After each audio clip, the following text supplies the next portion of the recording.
Hello guys and gals, me Mudahar. I just came home from work, alright? I took a little time off to come and make this video. Now you might be like, why does a guy with my channel have a full-time job? Why do I work? Why do I have a traditional, normal 9 to 5? Why? Now YouTube is good income, but what we're about to talk about today is the reason why I never want YouTube as a job. Now, this is a channel known as Slope's Game Room, and he makes very, very good video game documentaries. He makes good videos on scams. Now, I don't really actively watch, Slope, but actually, is that a racial slur? I'm not entirely sure. But anyways, I don't entirely watch SGR. But for instance, one of the videos that I saw years ago, right? This is when I was making my Shenmue video with Shenmue A Complete History. Today, for the long and short of it, his channel is set for deletion. Now, this is his job, and if you're wondering why YouTube has never been my job, it's primarily because of this exact reason. Now, you might be wondering, is this a copyright troll? Did he decide to get hit by like every single game company under the sun? No, actually, it appears that his YouTube account isn't exactly the one committing the sin. His Google account is set for extinction. And as you all know in Chrono Trigger terms, if your Google account goes, your YouTube account is effectively squad wiped off the platform. This man's livelihood, this man's job is effectively ready to be nuked in what appears to be really a matter of days. So the reason I'm making this video is A, to also help raise awareness, but also to kind of talk about this because, again, this is the reason why I don't do YouTube as a job. It is a very risky endeavor. YouTube is a fun hobby, but the moment you turn this into a job, every single video needs to hit 1 million views, and for me, I'm fine if a video can tank. I'm fine if a video hits 1 out of 10. It's not going to financially ruin me or bury me or affect the livelihoods of my family. But it doesn't matter if your video tanks or it succeeds. If you lose the entire platform, if you lose, say, the office, the venue that you can present to your audience, that, ladies and gentlemen, is the really scary part. So what exactly happened with our buddy Slope? So I'm going to play a section of his video, and he's kind of going to talk about it a little bit. It actually has a lot to do with the video he made on a pretty notorious figure in the emulation space. So let me play this. What it essentially is me looking into giving a full timeline series of events, looking into this Super Sega console that a Spanish individual known as Alejandro Martin was making, and it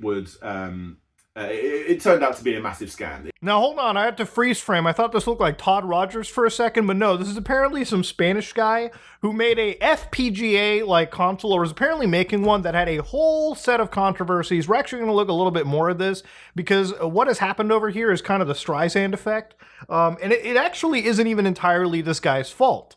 So according to our buddy over here, SGR, he actually explains just what got his channel completely nuked. To disprove me. There was chats between, I was in contact with him via WhatsApp. There would be screenshots of that. I put down a pre-order for the system. There was screenshots of the chargeback that I had to put through the bank to get back. And in those screenshots, it was very easy to work out my phone number. It was right there in the middle. My phone number, my email address, and even part of my bank details were in there. It sucked. It sucked. So anyway, the video came out. That was all reported on in the video, again, down there if you want to go watch it. Oh my God. Yeah, the video was released, and he is still wanting to release this system. He's actually, a new version of this system, actually. He's even set up a WhatsApp, public WhatsApp group, and he promotes this in his live streams. And obviously, because this is the sort of content I like to cover, I wanted to get in that WhatsApp group. But I didn't want to go in there with my new phone number because obviously this guy has just doxed me, right? So what I ended up doing, completely laying all my cards on the table here, the jig is up, went down to the shops, got myself a pay-as-you-go SIM card, put it into an old phone, and joined the group. So what a smart guy. He goes out to the store, gets a new SIM card, because he knows his ass is going to get doxed again if he uses his regular phone number, or any details that actually hard lock belong to him. So probably should have done that in the beginning, but that's not even the worst part. So when he gets into this entire group, he actually copies off all of the actual information, and then he puts it into a Google Drive. And what happens after this is actually the catalyst to SGR's channel completely, like, getting into threat. So here it is. thousands upon thousands upon thousands of messages, GIFs, videos, stickers, whatever, in this group. So just like the last one, I needed a Spanish translator to help me with collecting this evidence. I exported the entire chat. It's on my Google Drive, put it on my Google Drive, and sent it over to my Spanish translator to have a look, see if there was anything worth talking about. So anyway, that was at 9:43, that exported chat, last Wednesday on June the 4th. I then went out for the day, spent some time with one of my friends, just come out of hospital after surgery, just had some lunch with him. Anyway, a few hours later, came home, and on the way home, my Google Music stopped working. I'm like, what's going on here? It didn't make much sense, right? Then I tried to get into my Gmail, my YouTube Creator Center, all of these other, I couldn't get into my Drive, and I'm like, what's going on? I couldn't work out what was going on. I got back, and at first I thought I must be hacked, because when I tried to log in, it said you've violated YouTube's policies or something to that effect. Your account is set for deletion. Now that, ladies and gentlemen, if YouTube is your job, like I said in the beginning, that is the fucking biggest nightmare to hear, okay? It's like, hey buddy, your entire livelihood is basically set to be deleted. So you better figure out what to do about that gap in your resume, because you better start looking for a fucking job, buddy-o. Now, again, I really do empathize a lot with somebody like this. Like, this is his job. He's done a pretty good, thing on YouTube. And even though he's not been, like, the YouTuber that ever really, like, broke through into, like, the ultra mainstream, he still had a really healthy channel, enough for him to feed himself and his family and produce good content for the entire world to just sit down and sort of enjoy. So yeah, it is actually pretty sad to see the case. And one of the reasons speculated after he had exported all this information from this, WhatsApp group, because he wanted to make like a part 2 to his like documentary. It's understandable. I wanted to do the same for previous investigations, and I'm sure anybody who's ever investigated anything goofy on the internet has done the same. Except what appears to be is when he dropped all that information into his Google Drive, something in it tripped something over at YouTube, and he kind of explains it a little bit over here. I think I made a big mistake of accidentally putting an incorrect email in for them to contact me back. I think I put my wife's email in, but put it as a .co.uk instead of a .com, essentially a non-existent email. I worked that out later on that night. Oh my God, I think, later on, I'm sitting there thinking, what could I have possibly uploaded or done that would have triggered this? And I just can't work it out. And then I'm like, hang on, what was in that WhatsApp group folder that I uploaded? And, well, here we are. Not going to go into too much detail, but I believe it's hate speech related stuff, certain symbols and things that have been picked up by some kind of AI thing and then just locked everything down. Absolutely everything down. And after looking up online, from my understanding, I think you have 2 chances to appeal, and I've ruined the first one. And here we are. So basically, he's got 1 chance left because he put in a false email, or not a false email, but an invalid email in the first appeal, which obviously wouldn't fly off too well. Now, this is pretty important because, there's been a lot of speculation that I was reading, like, man, did he possibly upload something illegal, like CSAM, for instance, onto a drive? Which, again, I'm not somebody that, knows anything. Nobody knows exactly. He's also speculating himself. But if that was the case, and again, I'm only mentioning this because it's very serious, if YouTube or really any cloud service provider, anybody knew this, anybody tripped that flag on their system, the account would have been gone. We wouldn't even be able to watch the video on his channel. It would have terminated the account, from my understanding, right there and then a whole case would have been started with relevant authorities, and he would have known this, pretty much from what I understand, as that investigation was starting to begin, or he would have been notified by the police. This would be a very serious trip of Google's, what do they call it, YouTube CSAI match, where again, if something illegal gets tripped in a Google Drive, if that was the case, it would have completely nuked his channel out of the orbit.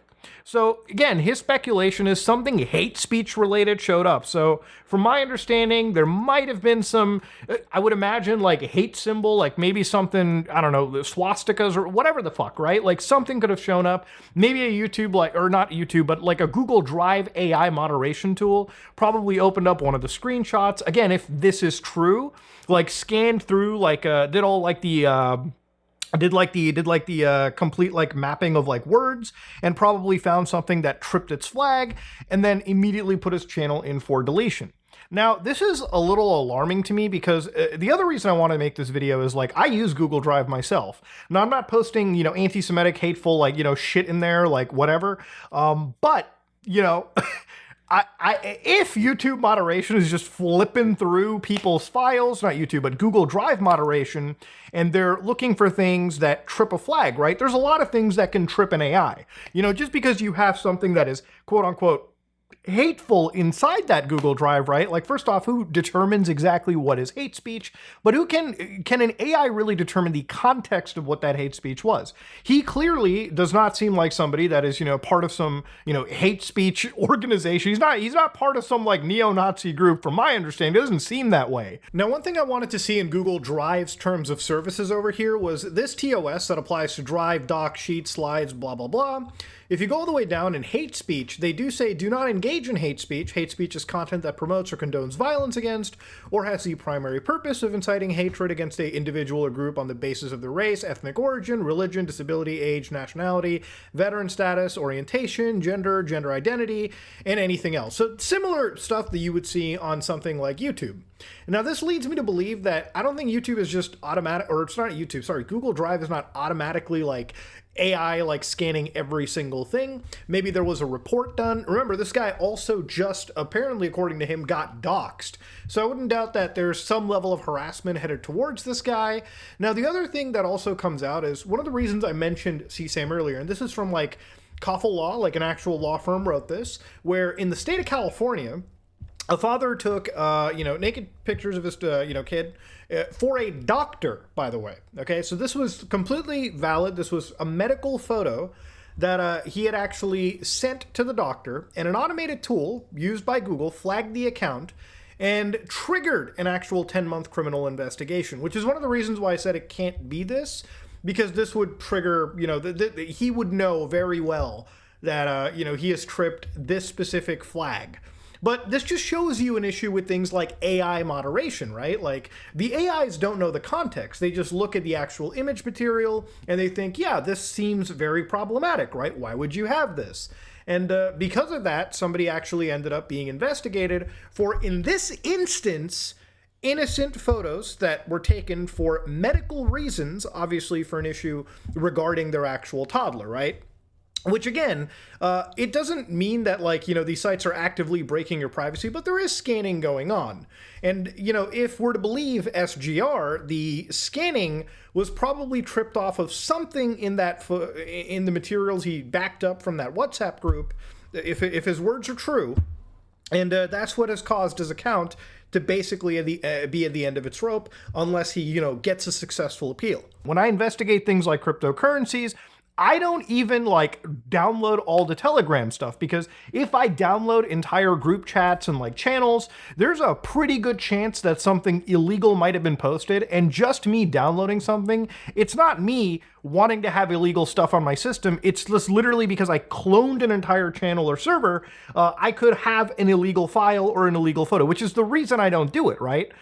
Just because that would also be you guilty for being in possession of something illegal or whatever. So basically, something got tripped, and the moderation basically like put that one Google Drive account, that whole Google account, into like actual jeopardy, and by extension, obviously his YouTube channel as well. So again, he's not making this video to like get money out of it. In fact, if you go later on into the video, he says that the most important thing out of this actually isn't even really his like job, which is his YouTube channel. It's the fact that he also has photos of like his wedding, photos of like his children, photos of like actual key landmark events and times in his like in his personal life, and he doesn't want to lose any of that, which I totally fucking understand. And if that's the catalyst driving you, brother, I wish you nothing but the best. Now, obviously, the thing with this is when looking into like SGR and how he was trying to reach out, a lot of YouTubers came in, and I'm jumping into this as well too. And obviously, there have been actual emails, I guess, sent out to like Google employees and whatnot, but there's really not been a response. And I think the really shocking part about this too is like, this is clearly, at least what appears to be like just a fucking error. So why is it that like, I get that Google is a large organization, right? But when you have YouTube channels that are bringing in, 5 to 6 figures a goddamn year, like full job level income, right? Maybe negligible for YouTube, but it becomes a real enterprise out here. Why is it that YouTube doesn't have some level of human contact between like, a channel that's at 191,000 subscribers? So this guy isn't brand new to YouTube, right? This is not like some random fucking no-name 10 sub channel that just got made yesterday. This is a guy that has over 9 years of actual history. This guy has made content throughout his time on YouTube. This guy has constantly provided YouTube with like his information and whatnot. Why is it that for this person right here, when the absolute like endpoint is around him, like when he's about to lose everything, YouTube is just kind of a non-existent entity? This guy needs help, all right? It shouldn't require you to go to like fucking Twitter, to go to X, and like scream into the heavens for the simplest attention from YouTube, right?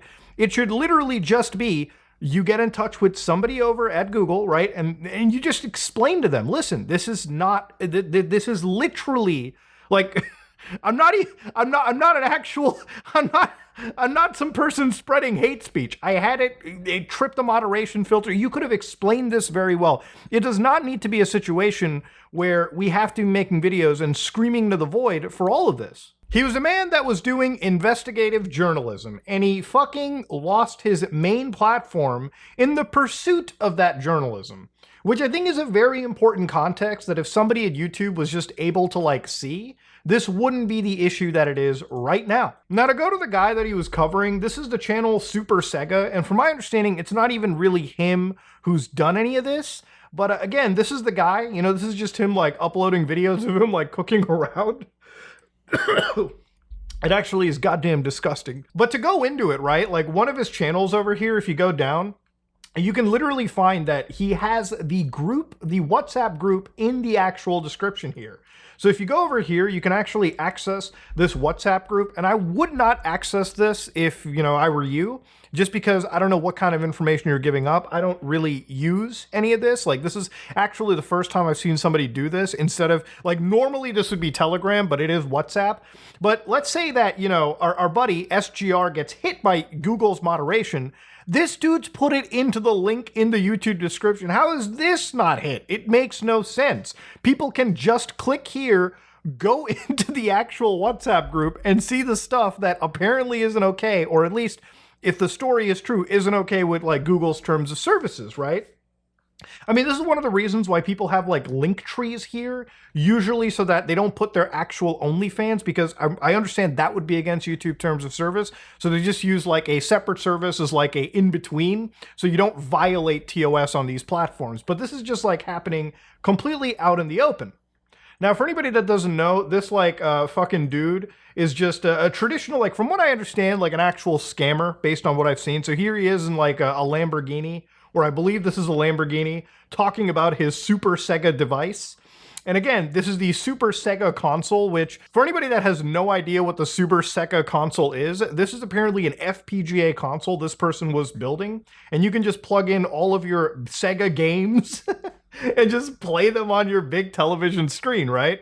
So FPGA, for anybody that doesn't know what it is a field programmable gate array system where, again, you can, it's emulation, but you can basically make it so that like your Sega, your actual like system that you're trying to emulate matches as close as it can, like literally at a circuit level to the original system. So yeah, this guy was making, or apparently like building this system where it was supposed to be like the Sega console. Our buddy SGR made a video exposing this to be the obvious bullshit nonsense scam that it is. And it wasn't just him that did it.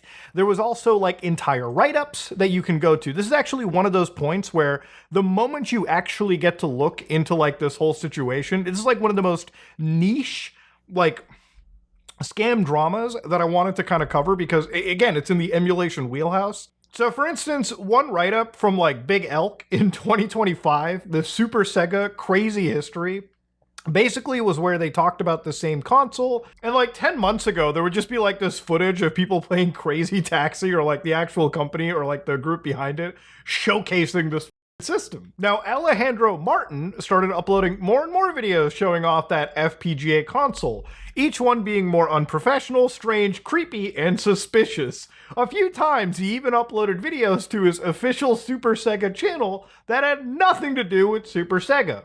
So yeah, this wasn't like, an official like crazy product. This wasn't even like a Sega product. It was some Spanish grifter finding a way to get money out of people that just had nostalgia. So for instance, one of the claims here was in September, Alejandro opened up pre-orders with a very odd structure. He announced that he would take deposits of €3. So currently just under $3. So basically, from what I'm gathering here, from what I'm putting down, Alejandro would just take a few bucks from like, randoms on the internet, and that would put you on a short list for the privilege of paying the rest of the hundreds of euros to get a Super Sega after enough deposits were made. Hey man, I'm gonna put you on a pre-order list for the pre-order list for this janky system that I'm making.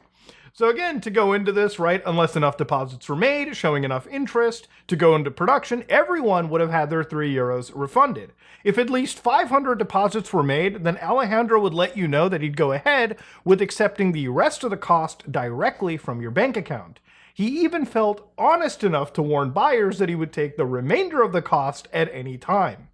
Yeah, that's pretty dog shit. So you might be like, well, did people actually get their console? No, apparently, according to reporting, if you put like your $3 down, apparently like the next day, it wasn't a holding payment. The bank confirmed a full amount was even taken from somebody's credit card, one of the users, and that was SGR. And that amount was $420. So apparently it's the whole system plus shipping. Now, if you're paying €420 for a goddamn FPGA Sega, just emulate the fucking thing on your PC. Emulator is already good enough. You don't need to give money to like off-brand Sega ambassador here for a fucking console. What is wrong with you? If I was born yesterday, I could tell you that this dude right here is probably ready to scam the ever-loving shit out of you, okay? He doesn't seem like a trustworthy man to me.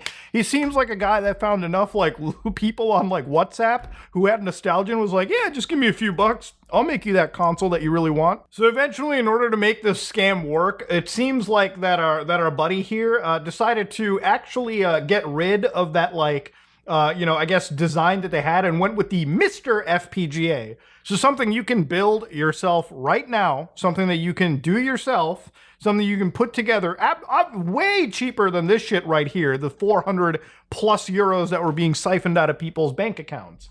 But yeah, that was effectively the whole like story right over here.